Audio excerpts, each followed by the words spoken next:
ಕಾರ್ಮಿಕರು ಮತ್ತು ಬೇರೆ ಬೇರೆ ಸಂಘಗಳಿತ್ತು. ನಾವು ಪೇಂಟ್ ಕೆಲಸ ಮಾಡೋ ಸಂಘ ಇರಲಿಲ್ಲ. ಹಾಗಾಗಿ ಈಗ ನಾವು ಹೊಸದಾಗಿ ನಾವು ಸಂಘವನ್ನು ಉದ್ಘಾಟನೆ ಮಾಡಿದ್ದೀವಿ.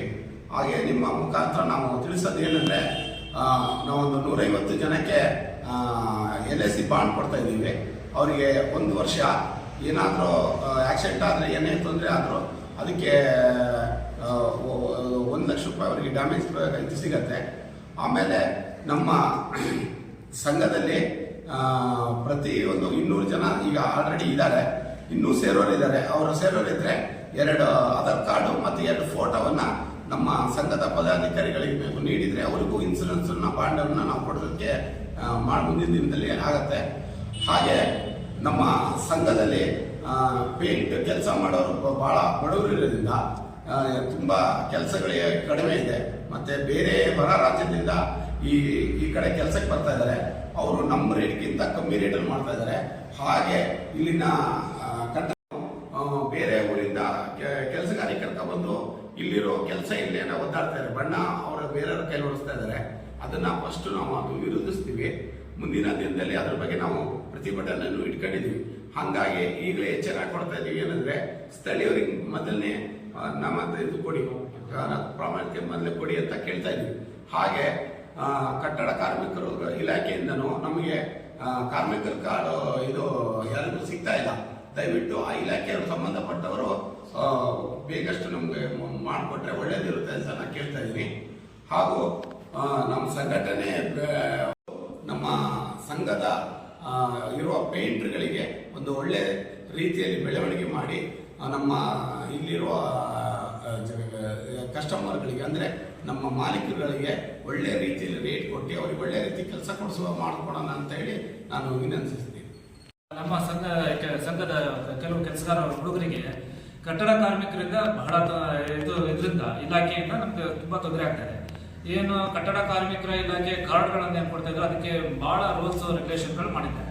ಅದನ್ನ ಆದಷ್ಟು ಬೇಗ ಅದನ್ನು ತೆರವು ಮಾಡಿ ಅದನ್ನ ಸರಳೀಕರಣ ಮಾಡಿಕೊಡ್ಬೇಕು ಅಂತ ನಾವು ಕೇಳ್ತೇವೆ. ಯಾಕಂದ್ರೆ ಅವರು ಟಿನ್ ನಂಬರು, ರಿಜಿಸ್ಟರ್ ನಂಬರ್ ಎಲ್ಲ ಕೇಳ್ತಾ ಇದ್ದಾರೆ. ನಮ್ದು ಯಾರ್ದು ಕಟ್ಟಡ ಕಾರ್ಮಿಕರು ರಿಜಿಸ್ಟ್ರೇಟ್ ಅಲ್ಲ. ಹಾಗಾಗಿ ಅದನ್ನ ತೆರವು ಮಾಡಿಕೊಡ್ಬೇಕು. ಆಮೇಲೆ ಕಟ್ಟಡ ಕಾರ್ಮಿಕರು, ಯಾಕಂದ್ರೆ ಒಬ್ರು ಅವ್ರಿಗೆ ಏನಾಗಿದೆ ಅಂತಂದ್ರೆ, ಯಾರೋ ಮಹಿಳೆಯರು ಎಲ್ಲ ಪೇಂಟಿಂಗ್ ಕೆಲಸ ಮಾಡ್ತಾರೆ, ಅದು ಮಾಡ್ತಾರೆ ಅಂತ ಹೇಳಿ ಅವ್ರಿಗೆ ಮಾಹಿತಿ ಹೋಗಿದೆ. ಇಲ್ಲಿ ಯಾರು ಮಹಿಳೆಯರು ನಮ್ಮ ಜೊತೆ ಕೆಲಸ ಮಾಡೋರು ಯಾರು ಇಲ್ಲ. ಹಾಗಾಗಿ ಅದನ್ನ ಸರಳೀಕರಣ ಮಾಡಿಕೊಟ್ಟು ಕೆಲಸಗಾರರಿಗೆ ಅನುಕೂಲ ಮಾಡಿಕೊಡ್ಬೇಕು ಅಂತ ನಾವು ಈ ಮೂಲಕ ಕೇಳ್ಕೊಳ್ತೇವೆ. ರೂಲ್ಸ್ ಬಂದಿದೆಯಂತೆ, ಯಾರಿದೆ ಅದನ್ನು ಗುರುತಿಸಿ ಕರೆ ಕೊಡ್ಬೇಕು. ಅಲ್ಲಿ ಪ್ರಾಮಾಣಿಕವಾಗಿ ಕೆಲಸ ಮಾಡೋರಿಗೆ ಕಾರ್ಮಿಕ ಕಾರ್ಡ್ ಸಿಗ್ತಾ ಇಲ್ಲ. ಯಾರ್ಯಾರಿಗೂ ಕಾರ್ಡ್ಗಳು ಸಿಗ್ತಾ ಇಲ್ಲ. ಬೇರೆ ಬೇರೆ ಇವರೆಲ್ಲ ಕಾರ್ಡ್ ಮನೆಯಲ್ಲಿ 1-2 ಕಾರ್ಡ್ಗಳನ್ನ ಮಾಡಿಕೊಂಡಿದ್ದಾರೆ. ಹಾಗಾಗಿ ನಮ್ಗೆ ಈ ತರ ಸಮಸ್ಯೆಗಳಾಗಿದೆ. ಇದು ಕಾರ್ಮಿಕರ ಕಟ್ಟಡ ಲೇಬರ್ ಕಾರ್ಡ್ ಇವಾಗ ಮಾಡ್ಲಿಕ್ಕೆ ಅವರು ಬೇರೆ ಈ GST TIN number, licence holder ಇದ್ದವ್ರದ್ದೇ ಮಾಡಿಸ್ಬೇಕು ಅಂತ ಹೇಳ್ತಾರೆ. ಲೈಸೆನ್ಸ್ ಹೋಲ್ಡರ್ ಅವ್ರ ಹತ್ರನೇ ಒಂದು 150-200 ಜನ ಇದ್ರೆ, ನಮ್ಮಂತ ಈ ಪೇಂಟರ್ಸ್ ಒಂದು 500 ಜನ ಇತ್ತು. ನಾವು ಅವ್ರ ಹತ್ರ ಕೇಳಲಿಕ್ಕೆ ಆಗಲ್ಲ, ನಮ್ಮವರೇ ಇರ್ತಾರೆ, ನಿಮಗೆ ಮಾಡ್ಕೊಡ್ಲಿಕ್ಕೆ ಆಗಲ್ಲ ಅಂತ ಅವ್ರು ಹೇಳ್ತಾರೆ. ಚಂದ್ರಶೇಖರ್ ಏನೇ ನಮಗೆ ಅಷ್ಟು ಡಿಪಾಸಿಟ್ ಅಂದ್ರೆ ಫಂಡ್ ಬೇಕು. ಈಗ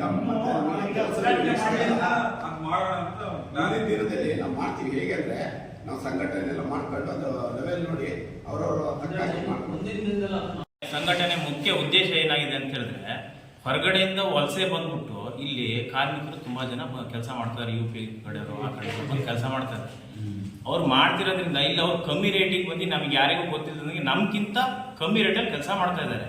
ಮಾಡ್ಲಿ ಉದ್ದೇಶ ನಮ್ದೇನು ಅವ್ರಿಗೆ ಬಿಡಿಸ್ಬೇಕು ಅಂತಲ್ಲ. ಆದರೆ ನಾವು ಯೂನಿಯನ್ ಅಂತ ಒಂದು ಮಾಡಿದ್ರೆ ಎಲ್ಲರೂ ಕಾಂಟ್ರಾಕ್ಟರ್ ಏನಾಗಿದ್ದಾರೆ, ಅದರಿಂದ ಎಲ್ಲರೂ ಸೋತೋಗ್ಬಿಟ್ಟಿದ್ದಾರೆ, ಕೆಲಸ ಮಾಡೋಕ್ಕಾಗ್ತಿಲ್ಲ. ಉದ್ದೇಶ ಏನೋ, ಮಳೆಗಾಲದಲ್ಲಿ ಕೆಲಸಗಾರಗಳೇ ಇರಲ್ಲ, ಕಟ್ಟಡದಾರಿಗೆ ಯಾರಿಗೂ ಕೆಲಸಗಾರಗಳು ಇರಲ್ಲ. ಬೇಸಿಗೆಯಲ್ಲಿ ಏನಿದೆ ಅದರಲ್ಲೇ ಕೆಲಸ ಮಾಡಿಕೊಂಡು ಮಳೆಗಾಲ ಏನು ಬರುತ್ತೆ ಅದರಲ್ಲಿ ಅವ್ರು ದುಡಿಮೆ ನೋಡ್ಕೋಬೇಕಾಗಿದೆ. ಅದಕ್ಕೋಸ್ಕರ ಉದ್ದೇಶ ಏನು, ಒಂದು ಕರೆಕ್ಟಾಗಿ ನಿಗದಿತವಾದ ಒಂದು ಚದರಕ್ಕೆ ಇಷ್ಟು ಅಂತ ರೇಟ್ ಫಿಕ್ಸ್ ಮಾಡಿ ಆ ಮುಖಾಂತರ ಎಲ್ಲ ಕೆಲಸಗಾರರು ಮುಂದೆ ಕೆಲಸ ಮಾಡಲಿ ಅನ್ನೋ ನಮ್ಮ ಉದ್ದೇಶ ಬಿಟ್ಟರೆ ಬೇರೆ ಯಾವ ರೀತಿ ದುರುದ್ದೇಶಗಳು ಇದರಲ್ಲಿ ಇಲ್ಲ. ಇದನ್ನು ಎಲ್ಲರೂ ಪಾಲಿಸಬೇಕು ಅಂತೇಳಿ ಈ ಒಂದು ಸಂಘ ರಿಜಿಸ್ಟ್ರೇಷನ್ ಮಾಡಿದ್ದೀವಿ.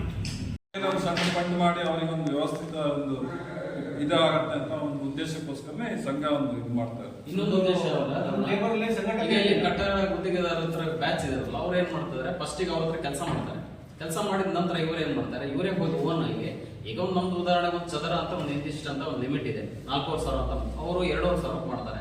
ಈಗ ಅವ್ರಿಗೆ ಓನರ್ಗೆ ಏನಾಗುತ್ತೆ, ಎರಡೂವರೆ ಸಾವಿರ ಮಾಡ್ತಾ ಇದಾರೆ, ಇನ್ನು ಅವ್ರಿಗೆ ಅಂದ್ರೆ ಈ ಇಲ್ಲಿ ಕೆಲಸಗಾರರಿಗೆ ಇದೇ ಊರಲ್ಲಿ ಹೋಗಿ ಬೆಳೆದಂತವ್ರಿಗೆ ಕೆಲಸ ಸಿಗ್ತಾರೆ, ತುಂಬಾ ತೊಂದರೆ ಆಗ್ತದೆ.